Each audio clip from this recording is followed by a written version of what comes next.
8 గ్రాములు. పుట్టు నాగరాజు లక్కవరం. వీడికి తెలుసా? బాగా 80 తులాలు పెట్టి 5 ఏళ్ళయింది. నెల నెల టెన్షన్గా వడ్డీ కడుతున్నాడు. సంవత్సరానికి ఒకసారి మార్చి 31 అప్పు రెన్యువల్ చేసుకుంటున్నాడు. ఇక్కడ చూడు, పావుల వడ్డీకి క్రాప్ లోన్ తీసుకుని బయట రీల్ జీరోలకి 10 రూపాయల వడ్డీకి ఇవ్వడానికి మరిగాడు. ఇడు ఇప్పుడు ఎప్పుడే రాడు. పద.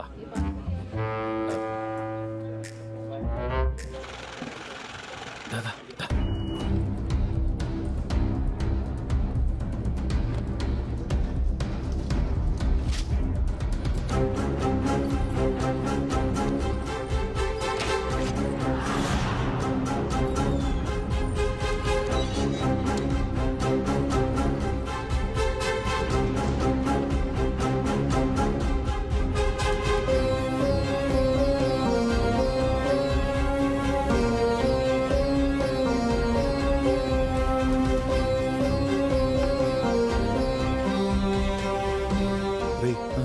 మనకు కావాల్సిన 100 తులాలు, మరి మిగతా 20 తులాలు మా మామ మెళ్ళ ఉంది. లాక్ కొత్తానుండు.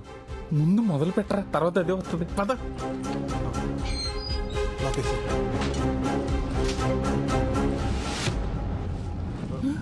ప్రసాద్, నా నగలు మొదలెట్టావా?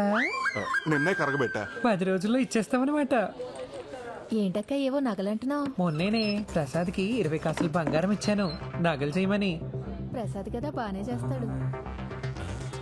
దొరికేసిందిరా. అర్థమైంది. కలిపి కలిపి.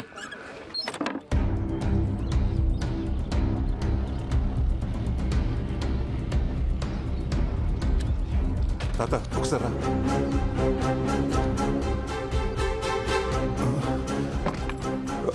తాత ఆ కండు ఒకసారి పట్టు పట్టు.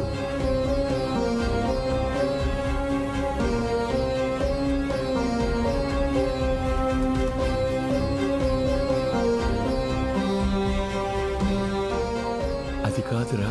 నువ్వు ఎక్కువ ఆలోచించొద్దు. ఇది కూడా ఒక రకంగా అప్పే. మన పొలం రాగానే తీర్చాల్సిందే. ముందు నువ్వు పని మొదలుపెట్టు. నగలు జాగ్రత్త. మన ఇంట్లో ఉండే ఆదవులకి నగలు కనిపించకుండా చూసుకో.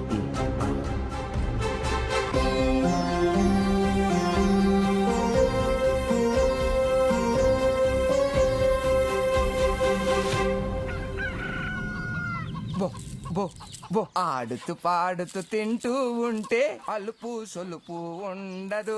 ఈ రోజు మీకు పండగే. బాగా తినండి. బోరుడు గుడ్లు పెట్టాలి. తినాలి. ఏమిట్రా ఇంట్లో ఉన్న గింజలు మొత్తం పోసేస్తున్నావు? ఈ కోళ్ళను పొలాల మీద దోలొచ్చు కదా ఫ్రీగా తింటే. మొన్న అలాగే 20 వదిలితే 19 తిరిగి వచ్చేయండి. అందులో ఓ పెట్టిన ఎవడో ఎత్తిసేయండి బాబు. నమస్కారం అండి నాగరాజు గారు. ఏమయ్యా యేసోబు రా.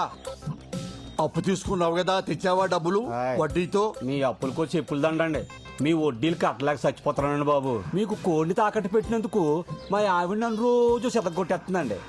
ఇంకెందుకులేండి బాబు, మీ వడ్డీతో పాటు ఇదిగో 400 ఇచ్చేస్తాను. నా కోడి నాకు ఇచ్చేయండి. ఏంట్రా నా కోడిని ఓని ఇచ్చేస్తున్నావు? నాకు ఇవ్వాల్సిన 400 ఓకే, డ్యామేజ్ 500 ఎవడిస్తాడు? బాబిస్తాడా? డ్యామేజ్ ఏంటండి బాబు?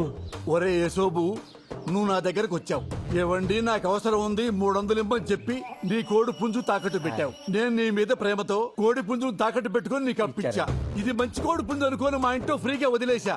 ఇది నా ఇంట్లో ఉన్న కోడి పెట్టను చూసింది. చూసి ఊరుకుందా? దాన్ని గీకింది. గీకి ఊరుకుందా? దాన్ని రేపు చేసింది. దాని జీవితాన్ని నాశనం చేసేసింది. ఫలితంగా ఏమైంది? 11 కోడిగుడ్లు, 9 పిల్లలు. గుడ్లు 11 అయితే పిల్లలు 9 ఎలాగుంటాయండి? 2 గుడ్లు ఆమ్లెట్ వేస్తున్నారులే. నోర్మయ్, నువ్వు నీ మగ పుంజుని తీసుకెళ్తానంటున్నావు. మగతోడు లేకుండా నా కోడి పెట్ట రేపటి నుంచి తన జీవితాన్ని ఎలా ముందుకు నెట్టుకెళ్ళగలుగుతుంది? సాటి కోడి పెట్టలు ఏమంటాయి నా కోడి పెట్టని? చెడిపోయావు అంటే కాకుల్లాగా పొడవు. కాబట్టి నీ కోడి పుంజుని, కోడి పెట్టని, పిల్లల్ని 3000 ఇచ్చి తీసుకెళ్ళిపో. 3000? నా కోడి వద్దు, మీ పిల్లలు వద్దు. మీరే ఉంచుకోండి. చిచి దిక్మాల్ సంతని వడ్డీ కింద ఎవడైనా కోళ్లు కుక్కలే తాగట్టెట్టుకుంటాడా? చాకరీ చేయలేక చేస్తున్నాను. డబ్బులు ఊరకనే వస్తాయా? ఎంత వస్తే ఏం లాభం? మెళ్ళో పసుతారు తప్ప ఇంకో దిక్కు లేదు. ఉన్న బంగారం అంతా అట్టుకెళ్ళి బ్యాంకులో తగలెట్టావు. ఆ బంగారం బ్యాంకులో పెట్టి పాల వడ్డీకి డబ్బులు తెచ్చుకున్నా. ఆ డబ్బులు ఊరంతా 10 రూపాయల వడ్డీకి తిప్పుతున్నా. తెలుసుకో. అలా ఉండబట్టే ఇలా సంపాదించారు మా తాత ముత్తాతలు కూడా. నేను అలాగే సంపాదిస్తా. రేపు ఆ సింగపూర్ సంబంధం వాళ్ళకు కూడా కూతుర్ని ఇలాగే చూపిస్తావా? అవును కదే, సింగపూర్ సంబంధం గురించి ఏం మర్చిపోయాను. పెళ్లి కొడుకును చూడలేదు కదూ.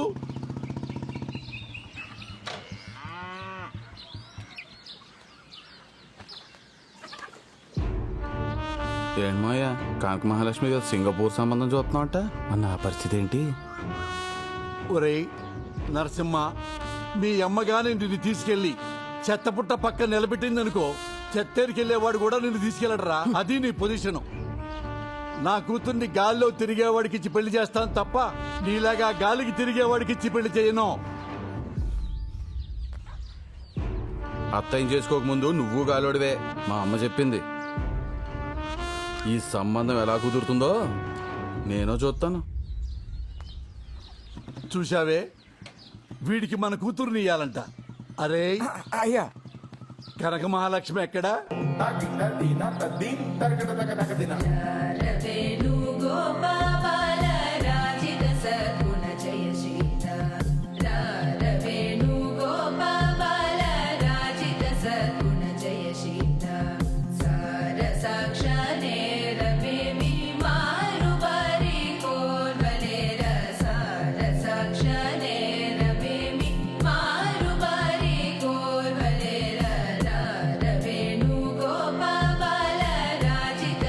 మహాలక్ష్మి, నీ లయలో తేడా వస్తోంది.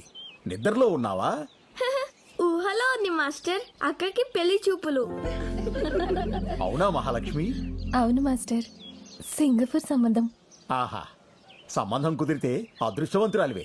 ఆల్మోస్ట్ కుదిరింది మాస్టర్. ఆల్రెడీ ఫోటో చూసి లైక్ కూడా కొట్టేశానండి. సింగపూర్ నుండి ఫ్లైట్ లో అలా వచ్చి ఫార్మాలిటీస్ అన్ని చూసుకుని ఇలా ఫ్లైట్ లో వెళ్ళిపోవాలంట. మహాలక్ష్మి ఫోన్ వచ్చింది. ఓ, అమెరికా నుంచేనా? మాస్టర్ ఒక్క నిమిషం, నా ఫ్రెండ్. అలాగే. హలో, ఎక్కడున్నావే? నేను డాన్స్ క్లాస్ లో ఉన్నాను. నీకు సంబంధం కుదిరిందంట, మా పద్మ చెప్పిందిలే. సింగపూర్ ఫ్లైట్ లో వస్తున్నాడు. సింగపూరా? అదెంతుంటది? మన లక్కవరం అంత ఉంటది. అయినా మ్యాప్ లో చూడు, మా అమెరికా పక్కన చిల్లిగారిలా చిన్నగా ఉంటది. అయినా నాకులాగా అందరికి అమెరికా సంబంధం కుదరొద్దు. నీకు విషయం తెలుసా? మొన్న బాత్రూమ్ లో కాల్ జారిన దగ్గర నుంచి మా ఆయన నన్ను అస్సలు ఏ పని చేయనట్లేదే. ఏమైనా కాల్ జారడం నీకు బాగా కలిసి వచ్చింది లేవే. ఇక్కడ కాల్ జారితేనేగా మీ నాన్న అర్జెంట్ గా పెళ్లి చేసి పంపించాడు. పొయ్యి మీద ఏదో మాడుతున్నట్టుంది, మళ్ళీ ఫోన్ చేస్తానే. బాయ్. మాడుద్ది లేకపోతే ఇది దీని వేషాలు. ఏమండి వెంకటేశ్వరరావు గారు, ప్రసాద్. ఈ నెల 18వ తారీఖు నగల వేలం పాటించాలి. హాయ్. అందరికి నోటీసులు పంపించండి. అలాగే ప్రసాద్.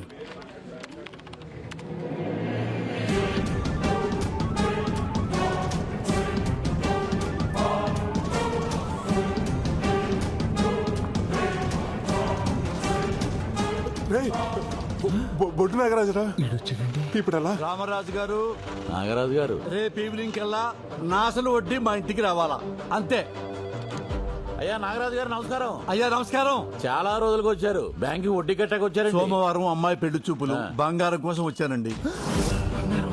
బంగారమా? చాలా సంతోషం అండి. ఇంతకీ అబ్బాయి ఏ ఊరు, ఏం చేస్తుంటాడు? సింగపూర్ షిప్పింగ్ యార్డ్ లో మంచి ఉద్యోగం, నెలకు 3 లక్షలు. అబ్బో, చాలా బాగుంది. రండి. ఇదిగో ప్రసాద్. నమస్కారం. నమస్కారం. నాగరాజు గారు నగలు విడిపించాలి. అసలు వడ్డీ కట్టించుకుని త్వరగా అయ్యేటట్టు చూడండి. సార్ మీరు అక్కడ కూర్చోండి. అలాగే. హలో. నీ అబ్బా, తీకి ఆడి నగలే తీమని ఐడియా ఇచ్చి తెచ్చావు. ఆడి టైంలో వస్తాడని నేను ఎలా ఊహింతనరా? వర్షం వస్తుందని చెట్టు కింద నుంచుంటే కొమ్మ వచ్చి నెత్తి మీద పడినట్టు ఈడిప్పుడు వచ్చి తెచ్చాడేంట్రా? ఇప్పుడు ఏం చేద్దాం? సర్లే, 10 నిమిషాలు ఆడికి ఏదో చెప్పి మేనేజ్ చేయి. ఈ లోపల నేను ఇంటికి నగలు తెచ్చేస్తాను. తొందరగా